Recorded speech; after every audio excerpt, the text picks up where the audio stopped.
it's time for fun and time to be sure your kids are up to date on immunizations. Hey, So welcome schedule to a the checkup Mormon with News their Roundup. doctor I'm your and humble learn host, Steve more at Hayes, and I'm joined here by Ryan Josiah. Ryan, how you doing?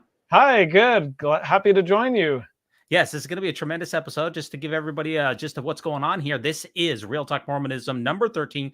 Live calls, conversations on StreamYard at 9:30 p.m. Eastern Standard Time. It's August 24th, 2024. If you want to join the show, if you want to ask Ryan anything, he is up for it. He welcomes the haters. He has no problem with that, right, Ryan? That's right. Well, I get plenty of haters on my own channels, and I've kind of learned how to deal with them, what to say. So yeah.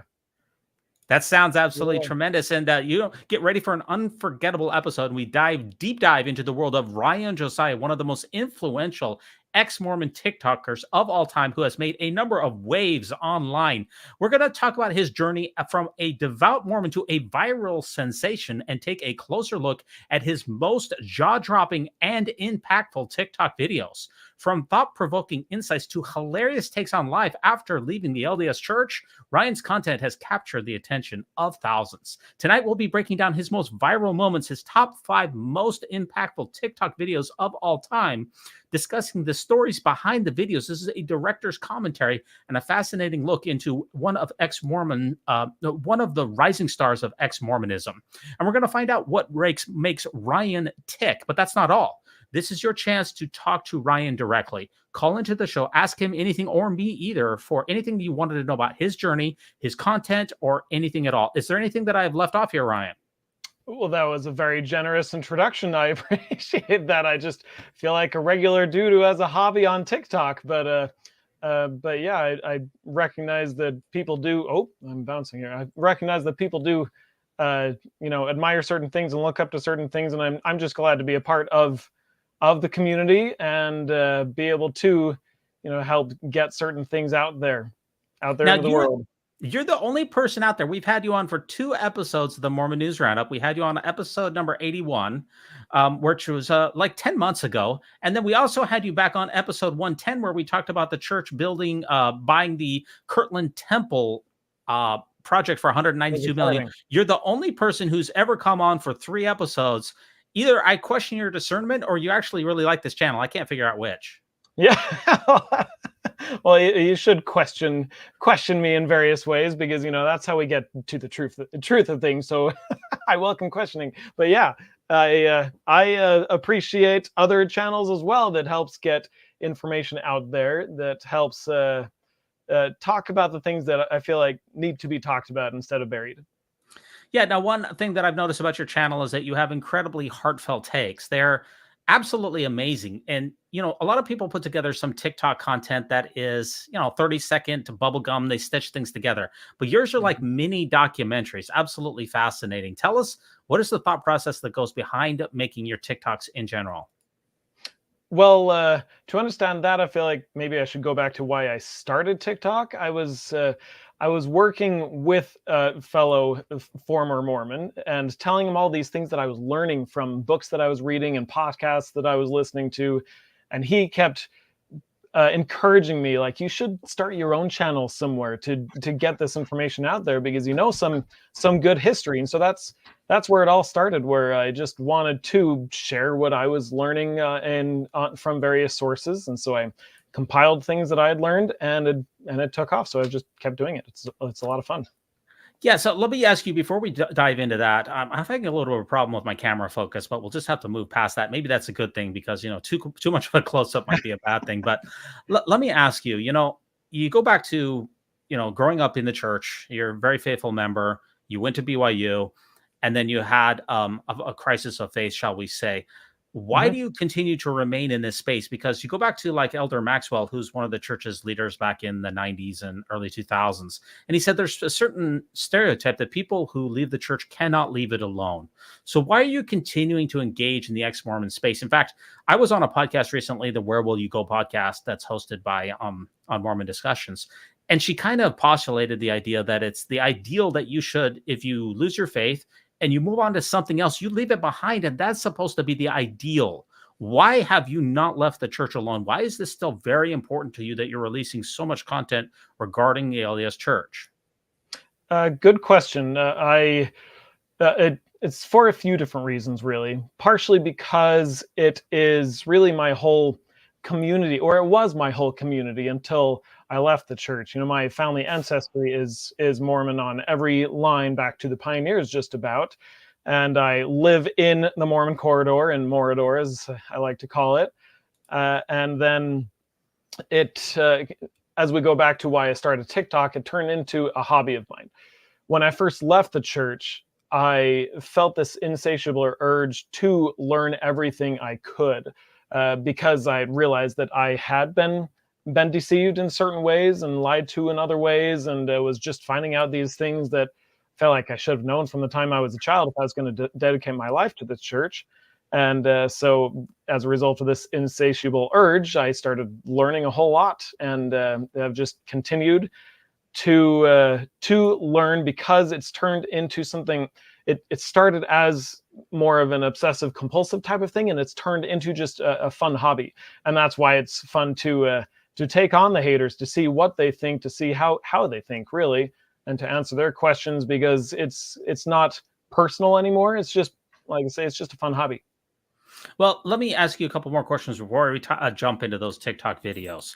You know, there's been a criticism out there of people who do ex-Mormon content, and that you're trying to break up families, because if a true believing member of the church comes across your channel and watches a TikTok video in which you question the church's truth claims, they might also question the church's truth claims. They could end up leaving the church, and that breaks up families, and it leads to a lot of harm. That is the argument here. Why is it that you feel comfortable making this kind of content, knowing that if people were to watch it, they might break up their faith, and you break up families? Are you not trying to break people's families up? Is that not immoral by making this type of content? Yeah, well, I get accusations like that somewhat frequently, and honestly, that's one in particular that's a little upsetting, that feels kind of hypocritical, because what I see within the ex-Mormon community is loads of people whose beliefs have changed, and who want to now learn how to be in communities, whether it's believers or non-believers. Now they have both within their community, and they want to learn how to jive with both. And it's the believers that are like, whoa, whoa, whoa, what have you done? And that's kind of what's happened, for example, with my own family, with my parents in particular. It's unfortunately been really hard at times to maintain a good relationship, even though, like, I'm not doing anything different, I'm not sharing anything with them, but just the fact that I'm not in their club, you could call it, is kind of their mindset. It's been really hard for them to deal with, and so I'm here trying to build bridges, and it's been really hard to build bridges. So yeah, I kind of see the opposite, where I'm trying to get information out there to allow people to make decisions for themselves, but I try to do it in a respectful way, so that whether you're Mormon or ex-Mormon or anything else, then you can just take this information and appreciate it. And one of my biggest compliments has been from someone who approached me and said, I have a friend who I just can't share any ex-Mormon posts with. She gets so upset, but I can share yours. And that was the best compliment I've ever gotten. Yeah, that is good. Now, is it immoral to make money off of ex-Mormon content? I don't know if you're monetized on TikTok, but is that an issue? Immoral, like, it's something that I take some time with. So I feel like it's fair to be compensated for some time, really. But I don't know, like I say, for me, it is more of just a hobby. I do make something like $3 a day off of TikTok. That's my average so far. So not like I'm getting rich off of it, but it's that honestly is one thing that keeps me going. But it's not like I'm getting money from the church or church members or even from my own followers. It's just TikTok itself that rewards creators for bringing people to their platform, and I think that's totally fair. Yeah, let's take a look over here. Oh, well, just one or two more questions. Let me ask you a couple last questions. Sure. There's when I came across your channel, your takes are very heartfelt. They seem very well constructed. And there's a certain empathetic quality in the ex-Mormon content.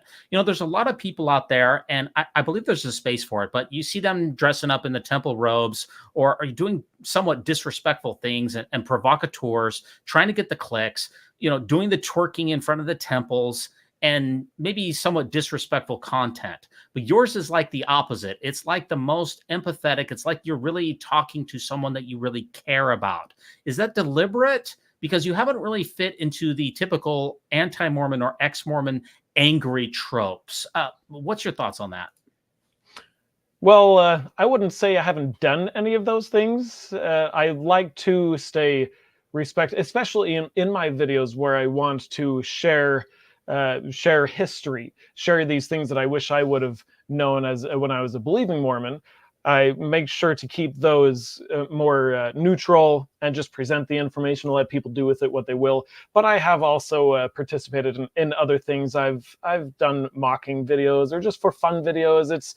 I have a certain audience, and I know what my audience likes, and I like to have fun with them. And so I also, it's my channel, it's my space, and I remind people in the comments that if you don't like it, feel free to scroll on, feel free to block. It is my channel that I'll do with what I like, but I don't know. I kind of have a bit of a balance of a lot of respectful stuff, and then I have some that has a little fun at the same time.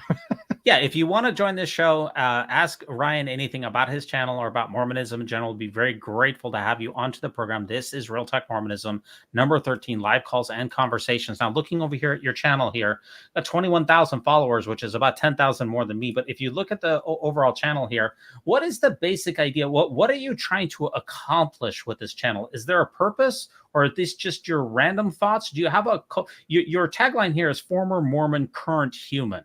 What are you trying to generally accomplish with it? Well, I'm with my followers, I'm trying to fill the conference center, and I'm almost there. No,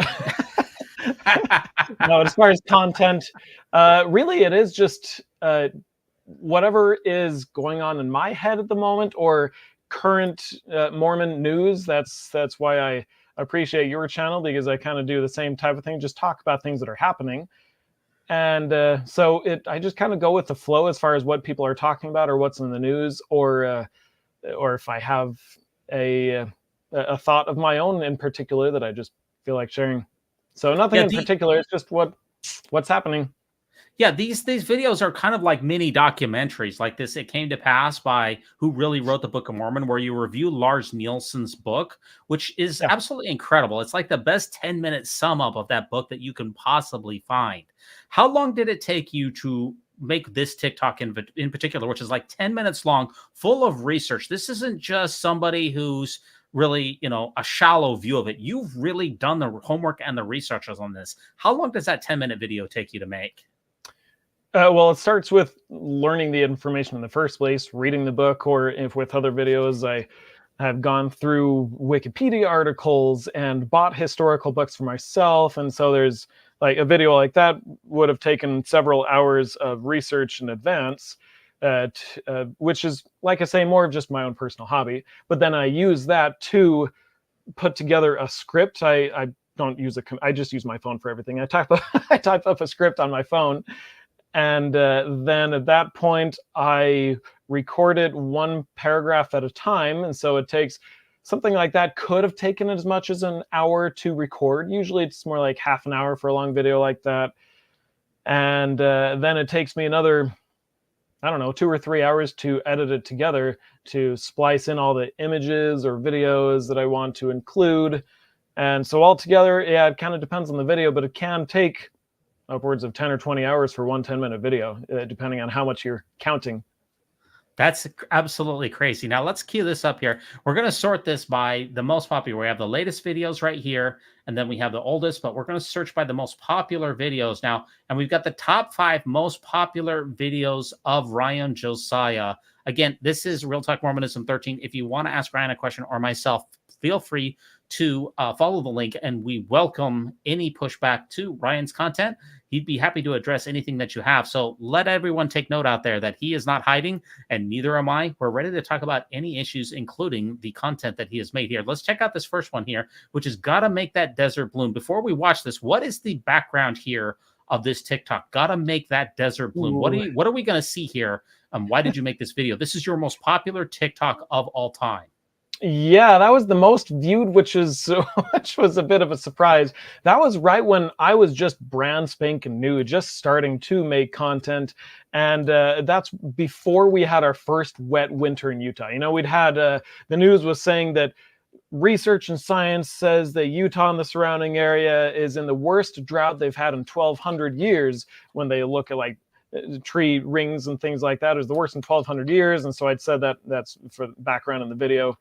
So I had made a separate video about the church's perfectly green lawns at all of their church buildings. And my cousin actually reached out to me and said, "Hey, you should go to this church building in the neighborhood I grew up in, because there's the LDS church across the street from this other church, and I think it would make for a good video." And so I stopped by there when we were in the area one day and made this. So yeah, just keep in mind this was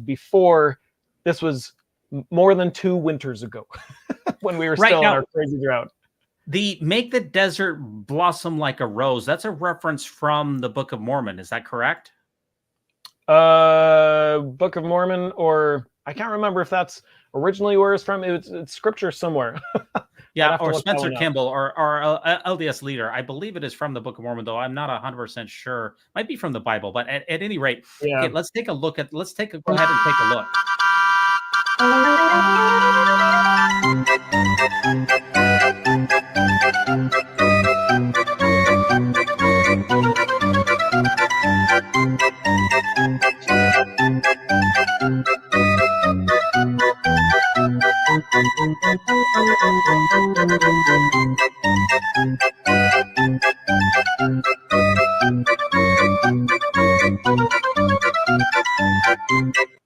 So you have all of these videos here, Ryan, that it takes you hours upon hours, dozens of hours, research, history, all of the incredible effort, that the heartfelt, the multiple takes, the stress, having to do it when your kids are asleep, when you're away from your wife, all the thought, and you make one video, which literally there's no cost to this video, and this is going with 200,000 views. Can you explain that? I can, actually. That was a surprise to me. It's funny because, you know, this one is just like, "Oh wait, honey, stop! Stop the car. I need to just walk across the street with my phone for just a minute." And then we drove on, and that evening we're just lounging in our living room, and I was like, "What should I put in the video?" And we just kind of like, "Tub loads, that's funny," and a play on words with baptisms for the dead. And then it went super viral, at least super viral for my videos, and I couldn't understand it. Oh, I'm touching my mic. I couldn't understand it, because like I wasn't getting my typical audience in the comments. It was a whole bunch of Christian haters. And it went on for months and months with these hateful comments that were just crazy. I eventually turned the comments off so you can't find them anymore. But is that for this video that has 101,054 comments? Right. Yeah. The comments are turned off. So wait a minute. You're telling me that the people out there thought that you were hating on this Baptist church because of its bad lawn and comparing it to the Mormon church, which had a green lawn. No, it wasn't really Christian haters. It was people hating on me for criticizing the LDS church. Okay. Or question. I got so many people accusing me of making up the 1,200 years thing, and so I had initially done dozens of replies to them saying, "No, maybe do a little bit of Googling before commenting next time, because this is a real thing."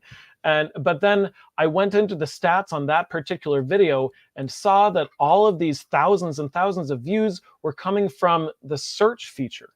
People were searching Jesus or something simple, just not related to ex-Mormonism at all. They were looking for Christian content, searching for Jesus, and they found my video. So that's why I got all the haters. It's a marvel how the algorithm does work, doesn't it? Yeah. But if you actually go back, we covered this on the Mormon News Roundup. The Mormon church lawns remain green. So what happened is, as you mentioned, there was a serious drought in the state of Utah. it was back in 2022. In that summer in particular, was one of the worst droughts of all time. I mean, like the Great Salt Lake was literally like drying up when they were talking about arson that was going to infect all of Salt Lake City. Yeah. It was We're really not totally out of the dire. woods there yet. Yeah, we're still trying to recover from that because it got so bad. We need another third wet winter here. Well, the last winter was very good for Utah. Really recovered a lot of the reservoirs, somewhat out of the woods, but not 100%, right? Yeah. But back in Yeah. 2022, it was very, very bad. So the church said during this unprecedented drought that they were going to let the lawns go brown through their chapels and their temples. But as you pointed out here, Ryan, what happened to the most of the chapels and the temples? I never saw that news of them claiming that they would let them go brown because I was following it. Like at one point I took a break from work and I visited 10 different church buildings. Since I'm in Utah, I have access to dozens of church buildings around me. And I kind of gave a tour of them to show how green they all were. And there was one that had a few little yellow spots and the others are just totally perfectly green. And I had no idea that they made that claim because I haven't seen any yellow lawns anywhere.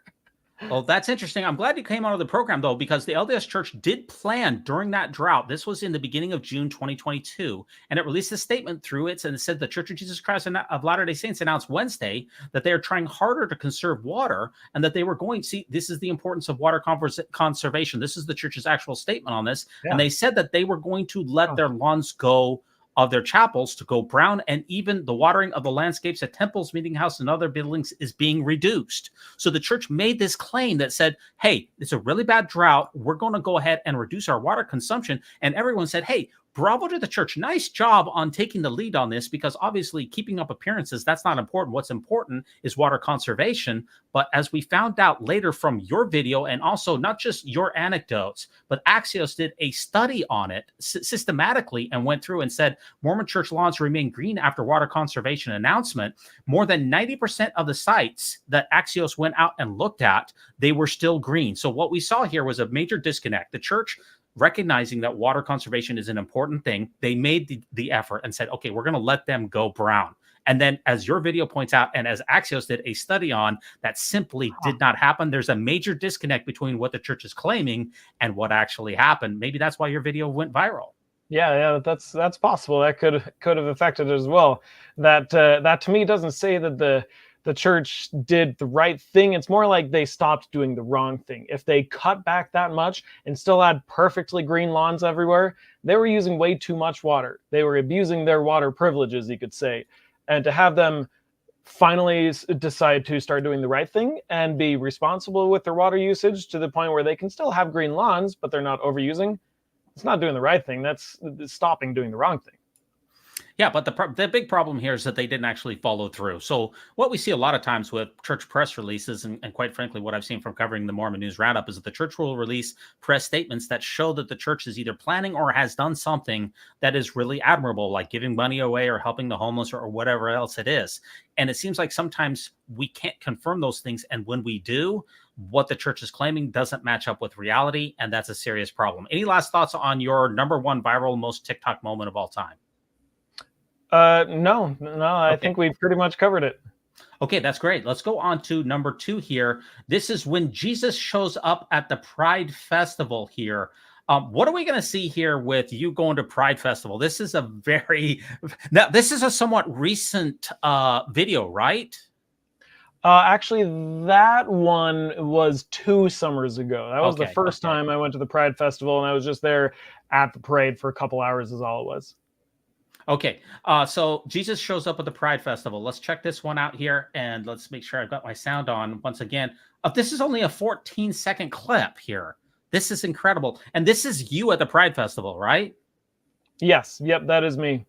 All right. And you do have an appearance here that is somewhat Jesus reminiscent. People, is that deliberate, or is just that a coincidence? That is deliberate. This is like a $15 Amazon costume. Yeah. Let's check it out.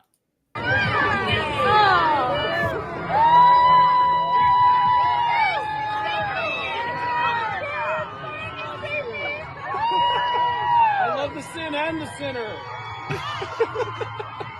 What did you say in there? What did you say? I love the sin and the sinner, referencing the phrase to love the sinner, hate the sin. I was saying I love the sin and the sinner, just being Now, funny. where was this Pride Festival, by the way? This is the Utah Pride Parade that happens the first weekend of June, and so yeah, I just for fun I went as Jesus and did not realize just how insanely popular that would be to just show up as Jesus. People would like, I even had some people break down in tears and give me a hug and thank me for being there. Wow. As it's kind of healing for them. For so many people have had religious trauma, especially related to being told how broken and sinful they are just for being them, if they're gay or trans or whatever. And so to have Jesus there at the Pride Festival supporting them, you know, even if it's just a costume, it made a difference to a lot of people. And I wanted to also say this was, I got my bearings mixed up, but this was actually the video with the Jesus search term, and which is making me wonder why the other one went viral. I used to know back then. This is the one where people were searching for Jesus in the TikTok search bar, and this one came up and got so much hate. The other one went viral more naturally, if I remember correctly. Now, why did people have hate on this video? You're just literally giving people a hug, and you're just saying, love the sinner, but hate the sin, which is actually tongue-in-cheek there. I don't really think that you believe in the actual concept of consensual homosexual relationships being a sin, but you're actually parroting back what a lot of people place into the mouth of Jesus. So I don't understand where the hate is. Why did people not like the video? The most hate just came from simply dressing up as Jesus, because they have been told or taught by their church leaders that their church, which is run by Jesus in some way, does not support this at all. That Pride festivals are sinful and filled with pride, as people are being so flowery and showy and visible. And so they're like, the main representative of their church is going to this event that they consider so extremely sinful. And so they found it to be sacrilegious. I got comments saying, well, you wouldn't do that as Muhammad now, would you? And Wow, like, actually... let's stay on topic here. That's it. Well, they actually have a point there. They definitely have a point. You had to turn the comments off, though. Why are the comments once again turned off? Yeah, this is, like I say, this is the one that I was thinking of with that, because of all the hatred from Christians who, like, I started to feel nervous about my safety. Not that I've heard of anyone being tracked down as a result of just dressing as Jesus, but that night I had so much fun with this video before it had even gone viral. That night I went home and did a live while I still had my Jesus costume on. Did a live, didn't really do anything particular. All I was doing was sitting there like this, but in a Jesus costume. And that was one of my most popular lives ever, simply because of the controversy it stokes from being dressed as Jesus. And that honestly is one thing that I'm not afraid of doing, and stoking controversy in a way that highlights things that shouldn't be controversial. What I'm doing in going to the Pride Parade here is, as I explained a minute ago, helping people recover from religious trauma and bringing smiles to their faces. And I got so many hugs, so many photos. This last summer was my second year going as Jesus, but this time I had a custom-made sparkly Pride Jesus outfit where my sash was still, no, let's see, I had a red robe that was sparkly, and then the sash was rainbow, and the whole thing was sparkly and blinging, and I had hundreds, I don't know how many hundreds of people take photos with me, and I've had so many people since then say, oh, I saw you on social media, I saw you on whatever site. And a photo of me in my Jesus costume made it into the Salt Lake Tribune in their article about the Pride Festival, and turned into kind of a big deal that I think is going to be a tradition for me from here on out, because of, like I say, what it highlights about how we should be loving people. And Jesus was all about love, and the Pride Festival is all about love. So of course he'd be there. Yeah, I definitely can see that. Now, let me ask you, you did a live on this. Do you think that it is inherently disrespectful to dress up as a religious figure And were you mocking Jesus? And if so, is that something that should be avoided? Is this going too far for people's sacred beliefs? I can totally understand that perspective. Someone saying that it is disrespectful of their beliefs. At the same time, I do it because of what Jesus really stood for. I want to highlight what the Pride Festival is really all about. That if you were to actually get to know your gay neighbors, your trans neighbors, your queer neighbors, and hear their story, hear the things that they have gone through and what they are trying to achieve by just living the way that they want to live, it's all about love. And that's what Jesus taught. And so that's, while I understand the perspective of it, potentially mocking their religion, that's not at all my purpose. My purpose is to highlight how your religion that you're so concerned about here is supposed to be all about love. And that's what I am trying to do as I go to these pride festivals dressed as Jesus, is highlight that.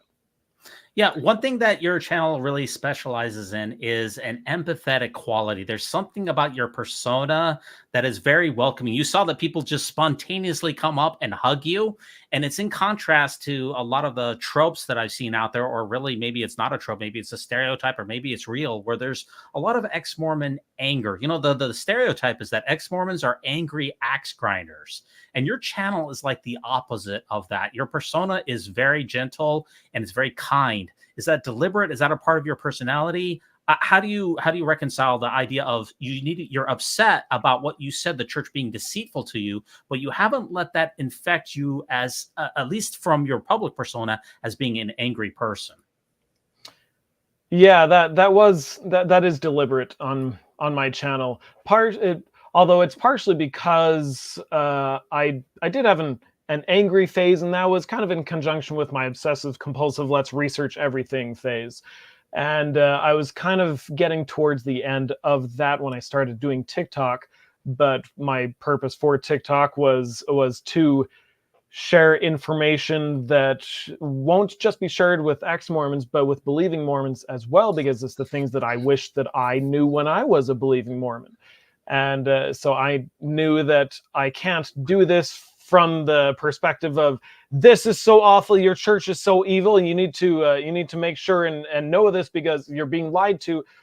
While some of that may be true, I know it won't accomplish my purpose of being able to have people share it with their believing and non-believing friends. So I make sure to keep it more neutral, at least with my historical, like documentary type of videos. If I were to share something that's critical of the church, of the LDS church, it's usually more towards the end of the video. So they've gotten all the information, and then you have to stick around for the end, right? And that's where I stick in my opinion and what we can learn from this.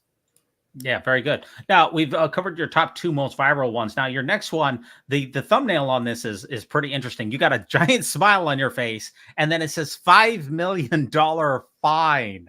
What are we going to see with your third most, which has 135,000 views? What are you smiling about with a $5 million fine?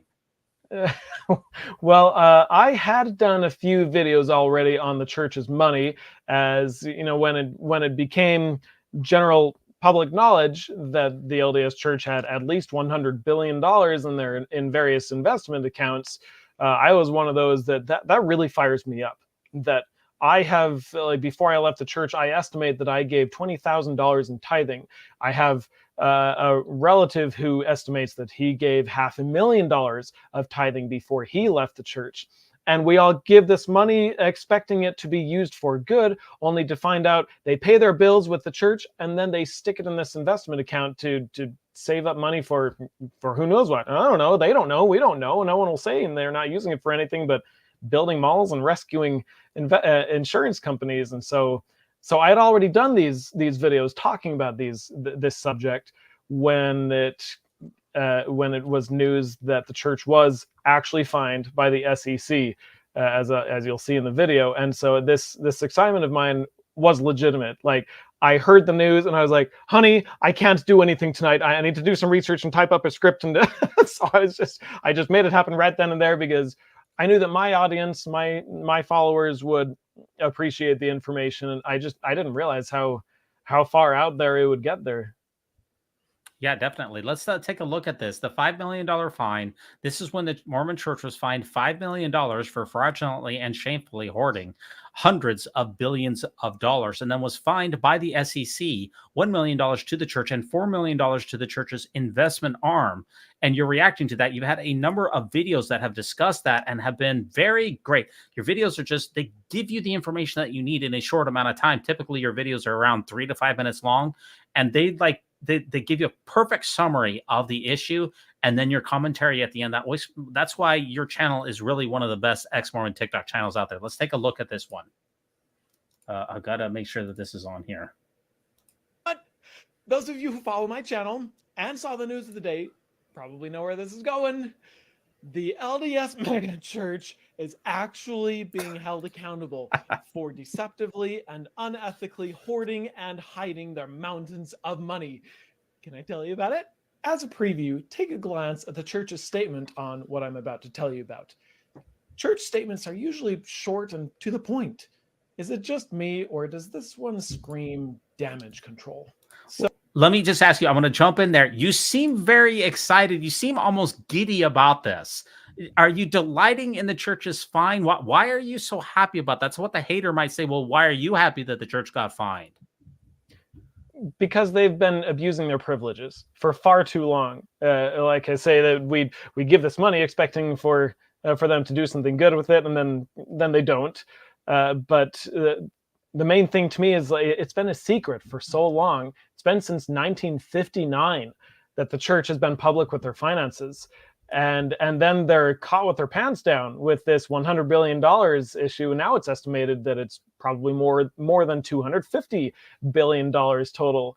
And it's just so incredibly frustrating when there's such a huge, powerful, wealthy organization that is never held accountable for it, that they can always hold up their religious freedom card and say, oh, we claim innocence in one way or another. You can't prosecute it because of religious freedom, over and over and over again. When if it was any other organization, if it was a nonprofit, if it was a business doing this type of thing, their people would want to hold them accountable.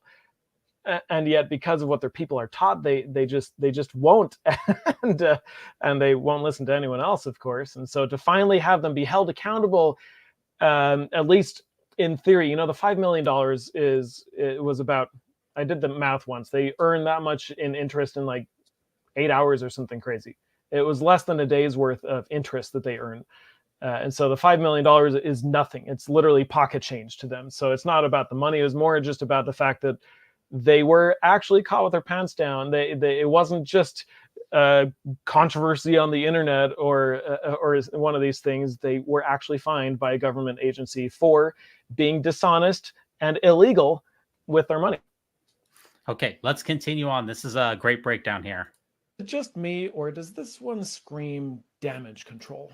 So, the Securities and Exchange Commission, or SEC, is a federal organization that was formed after the disastrous Wall Street crash of 1929 and the resulting Great Depression, and their job is to make sure things in the US economy are fair, essentially. So the other day, the Wall Street Journal reported that the LDS Church was under investigation by the SEC for deceptive practices, and that they were about to face consequences, but at the time they didn't know all the details. Well, today we found out all those details, and I tell you what, are they juicy. Now, to LDS church leaders, this isn't new news. They have been trying to play damage control behind the scenes since 2019. Remember what happened in 2019? That's when the world found out via a whistleblower with a conscience that Jesus is one of the richest men on the planet. Well, that revelation apparently got the SEC's attention because there's this rule that if you have more than $100 million in certain types of investment accounts, and $100 million happens to be 1/1000th of $100 billion, you have to publicly disclose it quarterly with Form 13F. And the SEC hadn't seen any such form from the church in the 23 years since its investment management company Ensign Peak Advisors was formed. Come to find out, To obscure the amount of the church's portfolio and with the church's knowledge and approval, Ensign Peak created 13 shell LLCs, ostensibly with locations throughout the US, and filed Forms 13F in the names of these LLCs rather than in Ensign Peak's name. So you're quoting here from the settlement agreement that the church negotiated with the SEC, admitting to the wrongdoing, correct? Correct. Yeah. Gotcha. All right, gotcha. Let's keep on going here. Why would they do that, you ask? They were worried about negative consequences. What negative consequences for being honest? Well, Ensign Peak head Roger Clark revealed in 2020 that they were worried that if church members found out just how much money they had stockpiled, church members would stop paying their tithing. Okay, that's a very important point here because Roger Clark said the quiet part out loud. He said that the entire reason for the deception, and he was the head of the portfolio for the entire time, is that the church never wanted to give the members a reason not to give a donation. It wasn't because they had bad legal advice. It wasn't because they didn't understand federal law. It was so that they could obfuscate their wealth because they knew if the church members knew how much money that the church had, then donations might be curtailed. And all anecdotal evidence that we have since the fine has been levied on the church shows that that the amount of donations that the church has received has curtailed. Roger Clark knew what he was talking about, and it has come to fruition.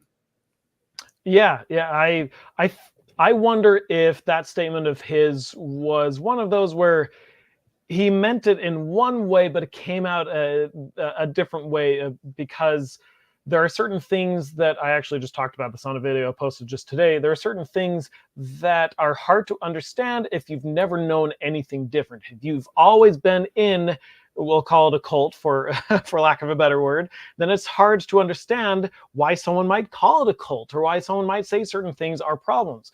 And so when he said that, I wonder if he was just saying, if he was referring to tithing being a commandment required for your salvation, to go to the temple, to get to the celestial kingdom, whatever. We don't want to give people reason to endanger their eternal salvation. But when you actually say it out loud, actually it has a lot to do with the money. It's one of those, I think it came out in the way that it actually is, even though that's not how he was thinking it in his head, or at least I wonder. Yeah, you're giving him you're giving the most charitable approach possible to Roger Clark, which is one of the reasons that your channel is so good, is because you give people the benefit of the doubt. You're not rushing to judgment, and I definitely appreciate that. Now, my sources indicate that Roger Clark was terminated just a few months after he made that statement because he said the quiet part out loud. That's from my sources, which I think are pretty good. So I really think that is the reason that he lost his job at Ensign Peak. So I'll just add that in there. That's my sources here. So they literally hid it. The church, i.e. Jesus, has tried to explain away this mistake by saying that they relied on legal counsel. The lawyers made them do it. Now, if you pay attention, the church relies a lot on lawyers and the law. That's why they hire so many lawyers. What we did wasn't illegal. We make sure to always stay within the law. And while that is almost always technically true, it's also meant to distract from the question of whether what they do is ethical. Would Jesus hoard $100 billion and, when required by law to publicly report these earnings, hide it in 13 shell companies that all have different names and different locations, and all to make sure his followers don't have any reason to stop giving him money? So you bring up a very good point here as to what is the rationale behind this. I've heard a lot of apologetics are from church defenders who say it was the church who relied on the lawyers. It was the lawyers who gave the church bad advice. If the church had just hired better lawyers, this entire thing would not have happened. How would you respond to that kind of a how would you respond to that kind of a response to your video? Well, in this particular instance, it wasn't the lawyers who did it. It was Ensign Peak Advisors who did it under the direction of the First Presidency. The First Presidency are the only apostles who know all the numbers within Ensign Peak Advisors, if I understand correctly. So, for example, Dieter Uchtdorf knows about what was going on because he was in the First Presidency. Now he is the only non-First Presidency member who has firsthand knowledge of this, and so they might get direction from lawyers, but everything has to be signed off by the First Presidency. And to me, that's no that's not a fair excuse to just pass it off on the lawyers. The lawyers are there to do the client's bidding, to do what the client wants them to do.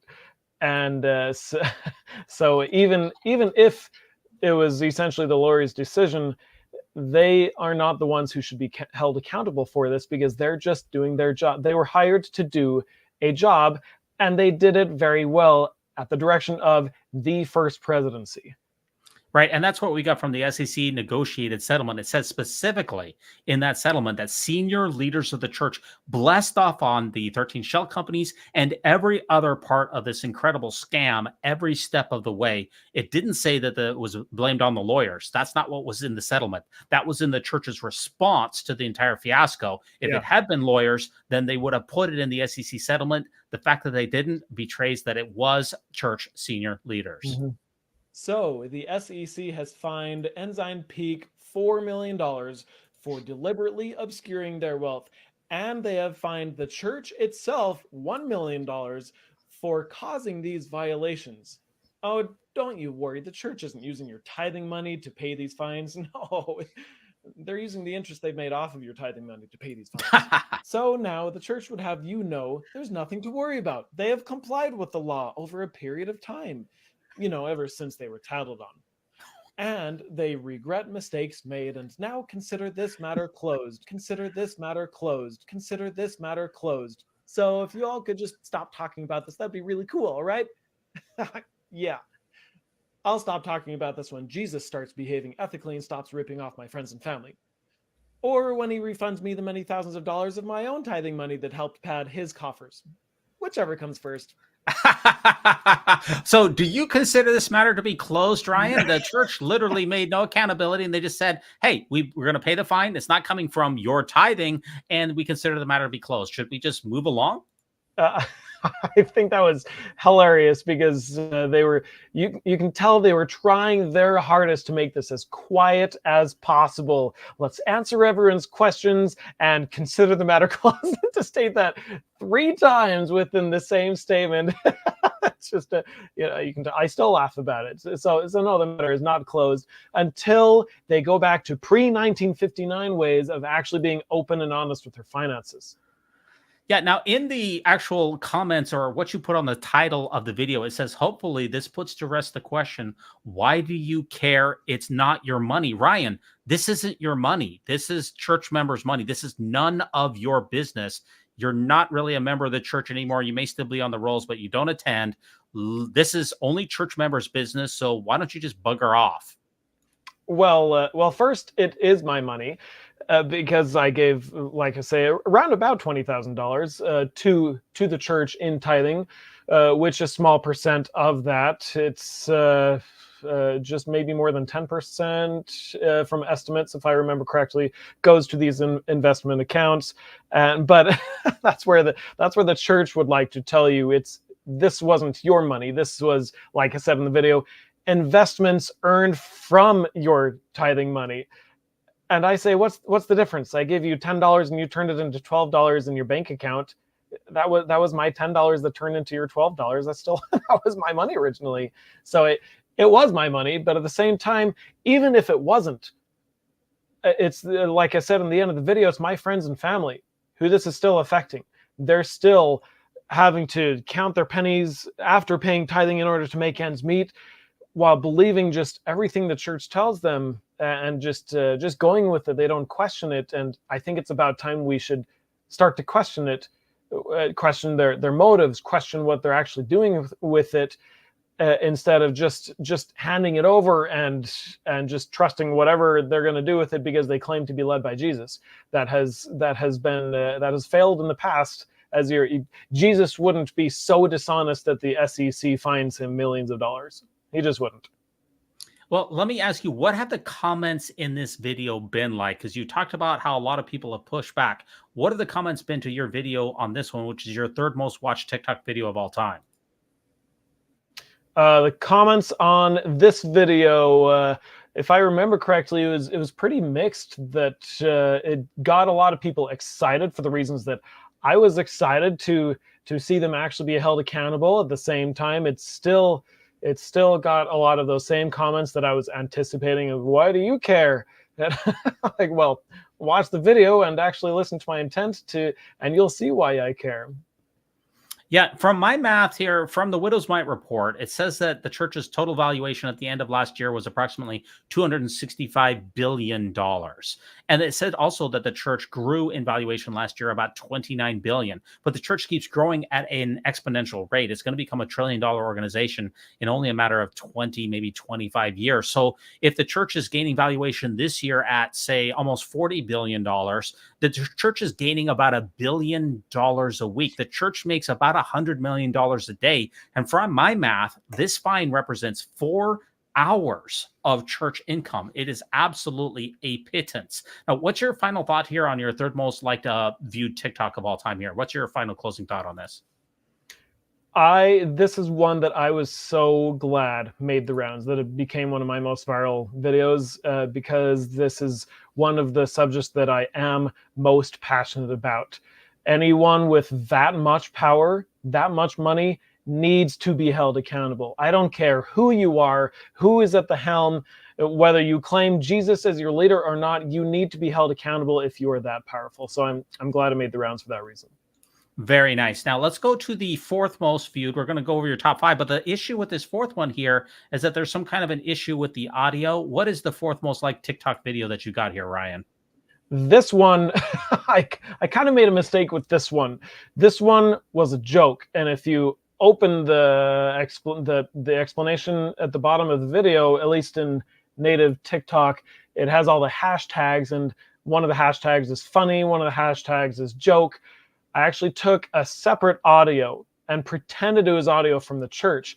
The funny thing is, it was so believable that it went viral. So many people thought it was real and didn't bother to open up the explanation on the bottom to see that it was just a joke. Do you have the audio elsewhere to listen to, or should I just explain what it was? I'm sorry, I don't have the audio, but the caption here is leaked audio of the church PR department realizing that Generation Z is all leaving the church. And for some reason, the audio has been redacted. Can you explain one more time why is the audio not included in this? It was a TikTok issue when I got a notification that particular sound had a copyright issue. So it had nothing to do with my video. It's just that sound. Like, I used that sound to make a video of that hundreds, maybe even thousands of people had also made a video from that sound. And that particular sound was removed from TikTok. But the sound was related to Israel versus Palestine and how these, I don't remember which, I think it maybe was whatever the American Israel Support Organization is called, was saying, we really have a TikTok problem. This is not a left versus right problem. This is an old people versus young people problem, that these young people are starting to see that Palestinians are suffering and coming to their cause, while the old people, we can just rely on them supporting Israel. And so that's what this audio was all about.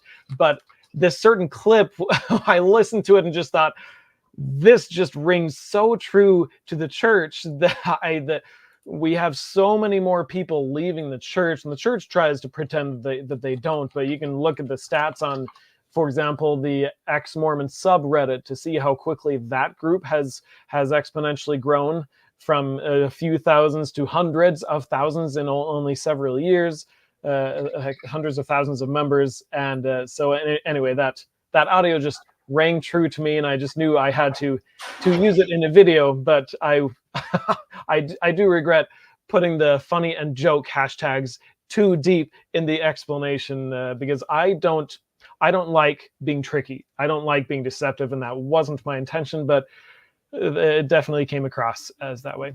Okay, got it. Okay, now our number 5 most liked or most watched Ryan Josiah TikTok here is the one that deals with the Timpanogos tribe massacre. And you said that this is the first video that you've restricted. What's going on with this video before we watch it? I restricted this to 18 and up, and I had never felt the need to do that before. You'll see in the video that someone had messaged me and said, "Hey, can you talk about this?" And I had never researched it, and it just broke my heart. And it continues to, because there are others. You see in the comment over there to the right, Circleville Massacre, anyone? 1866. Just a week or so ago, I recreated a video about Circleville. I had tried to do it when I was shadow banned and didn't realize that it didn't go viral just because I was shadow banned on TikTok. But yeah, a week ago, I finally recreated that video and found in the comments that there are still more incidents like this where the church has historically been very good at hiding certain things, or at least, or just not necessarily hiding as much as just we just don't talk about it. The one that everyone knows about is the Mountain Meadows Massacre, that we now know about because there have been books published about it. Like Juanita Brooks, I think, was the one who was worried about being excommunicated, but she did it anyway because it's the right thing to do, and now we know about it. And this massacre of the Timpanogos people, we still don't know about just because we don't talk about it. Got my audio muted there. Yeah. Okay. So yeah. let's check out the actual video itself here. Let's cue this up and see what we got. I got this tip from a follower. I've done plenty of videos in the past about disturbing Mormon history, but this one takes the cake. So, content warning, this is going to get real gory real fast. I cannot believe we didn't learn any of this in school. When Mormon settlers first arrived in the Great Basin in 1847, there were an estimated 20,000 indigenous peoples living throughout the valley. They had coexisted with the land and its resources, and for the most part with each other, for countless generations. They had encountered Christian missionaries as early as 1776 and had since then had other peaceful interactions with trappers and traders and others on their way through the valley. But when the Mormons arrived, things were different. They came in 1847 by the thousands with their cattle and their horses, and they immediately started building homes and fences on the land and along the rivers that the native populations depended upon. They depleted the rivers of their fish and the land of their plants and animals, showing no regard for these native populations who depended upon them for their survival. Naturally, there arose some conflicts between the now starving Native Americans and the Mormons, with some natives resorting to stealing or even just killing the Mormons' cattle and horses. Fewer livestock meant less overgrazing and competing for resources. In late February 1849, Captain John Scott departed Salt Lake City and headed south towards Utah Valley with a militia of 50 men to deal with reports of cattle being repeatedly stolen by 2 Native American men down there. When they arrived, they talked with a man from the Timpanogos Shoshone tribe and somehow convinced him, likely via threats, to lead them to a small encampment of families where these 2 thieves lived. That night, they surrounded the several teepees while their inhabitants slept peacefully, and when morning came, opened fire. 2 were killed right away, while the others took shelter in a nearby ravine, where Captain Scott ordered his men to throw rocks down at them. When one man ran unarmed, trying to escape, he was shot in the back more than a dozen times. Conflicting accounts report between 4 and 7 Native Americans killed in the conflict over cows. Ultimately, 15 women and children would be captured, and the children would be separated and given to Mormon families to raise, so the natives would be less likely to attack them. The area where the attack took place for years was known as Battle Creek until the Mormons decided to change the name to Pleasant Grove. Tensions continued to escalate as the Mormons started to establish what is now Provo by building Fort Utah nearby the Timpanogos village on sacred land that tribes from all over the place would come to every year for an annual fishing festival. But did the Mormons care about any of that? Psh. Also around the same time, 3 Mormon men savagely murdered a respected Native man known as Old Bishop over a suspicion of him having stolen the shirt he was wearing. Fighting between the Mormons and the Timpanogos Shoshone got so bad that in the end of January 1850, the Bishop of Fort Utah, Isaac Higbee, met with the Prophet Brigham Young, the First Presidency, and the 12 Apostles, where they all agreed that the only way to keep Fort Utah would be genocide. Brigham Young is quoted as saying, in part, "Go and kill them. Let the women and children live if they behave themselves. We have no peace until the men are killed off." They had an extermination order known as Special Order No. 2, written and delivered to Captain George D. Grant. On February 8th, Captain Grant did practically the same thing Captain Scott had done in Battle Creek by taking his troops, the Nauvoo Legion, and surrounding the Timpanogos village during the night and surprising them in the morning, killing anyone who fought back. After 2 days of fighting, the surviving natives sneaked out during the night to escape, with some going up Rock Canyon and others heading towards Spanish Fork River. Brigham Young instructed the militia not to leave the valley until every Indian was out, so they too split up in pursuit of the survivors.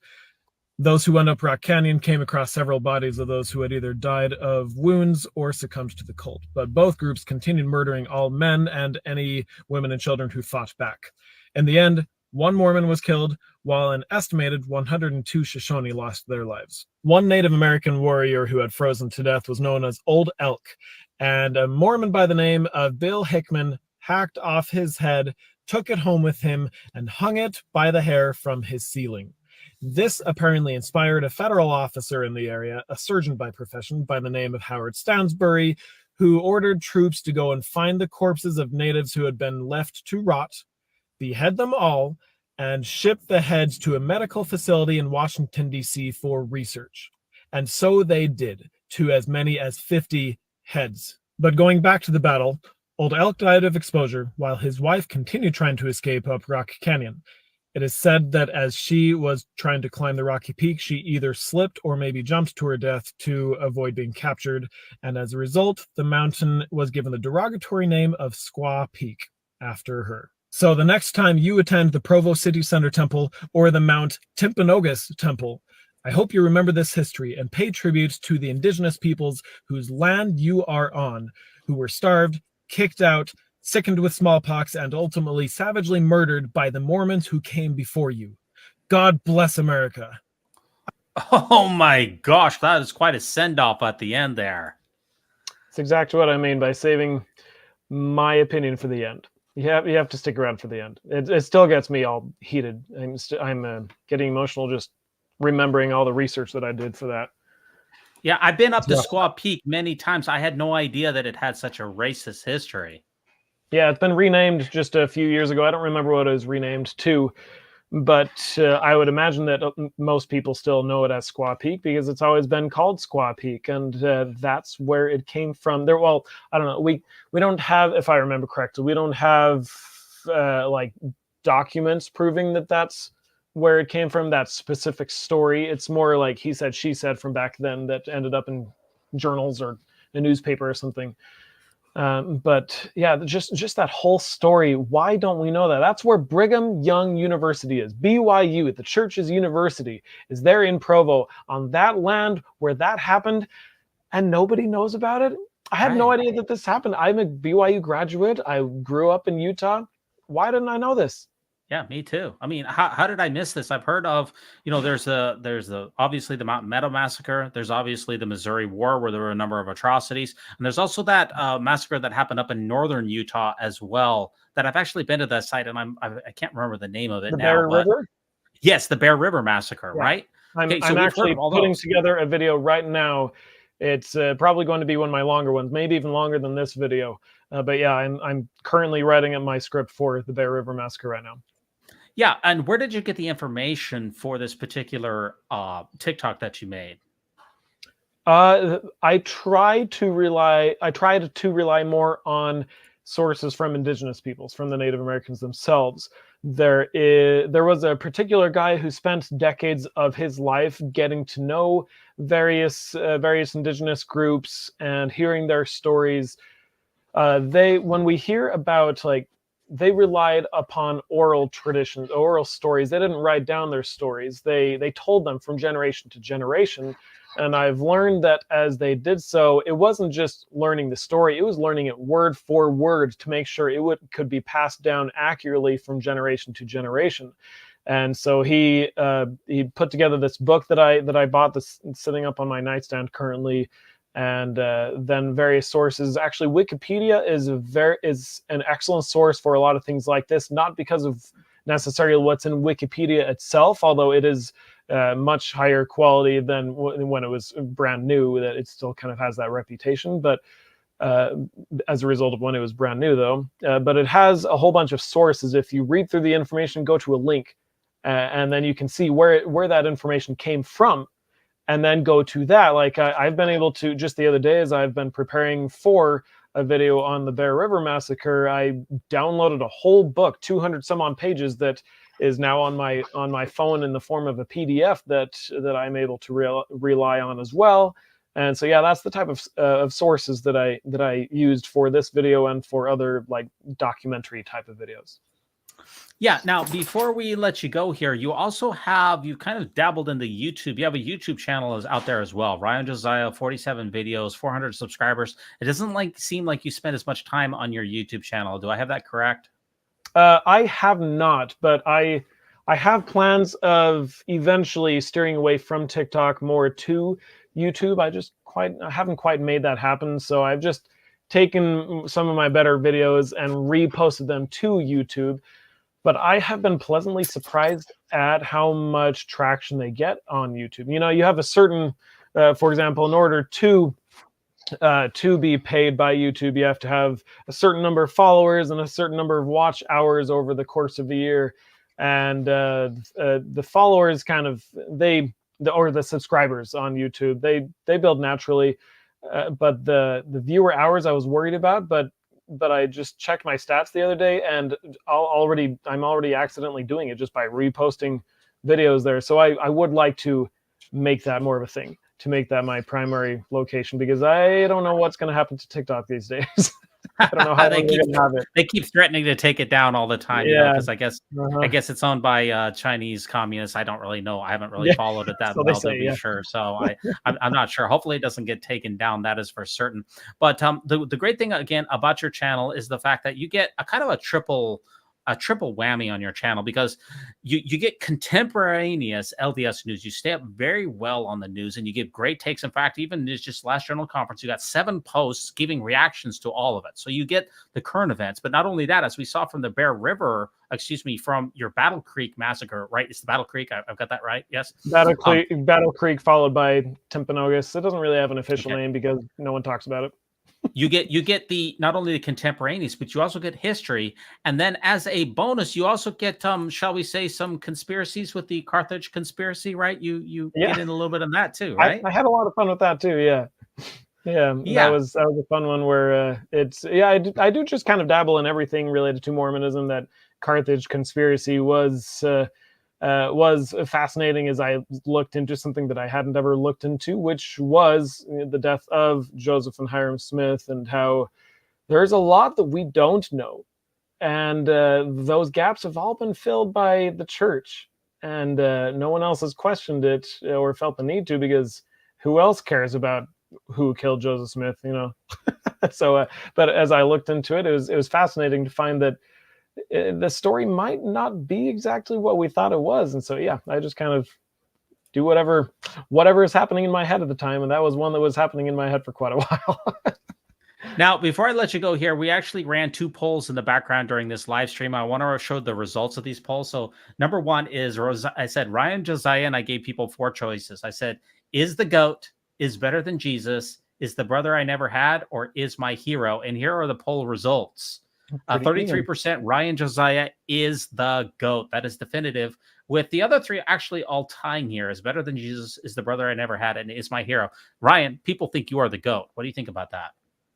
Well, I appreciate that. I'd like to remind people that I'm just a regular dude who has a hobby of learning things and then sharing what I learn. And but I am really glad that it resonates with people and that it's appreciated, that it helps individuals and families. As like I say, my goal is to be able to have both sides be able to take this information, and it has done some good in that way. And I now appreciate the that. other poll that I put out here is what makes Ryan Josiah's content so good, and I gave 4 choices: knowledge, empathy, looks, no or looks, editing skills. No looks, come on. I said, well, it looks like your knowledge is number 1 and empathy is right behind it. There you go, Ryan. People like your knowledge and empathy. And I love that. Yeah, that is exactly what I'd like to get. Yeah, I can definitely agree with that. Before we let you go, what are your plans for your YouTube channel? What are your plans in the future for TikTok? What projects are you working on? And how can people get in touch with you? Well, for now, just find me on TikTok and YouTube. I also have an Instagram. I haven't really done anything with that. They don't pay you anything, so so I haven't bothered. But I'd rather get $3 a day than nothing.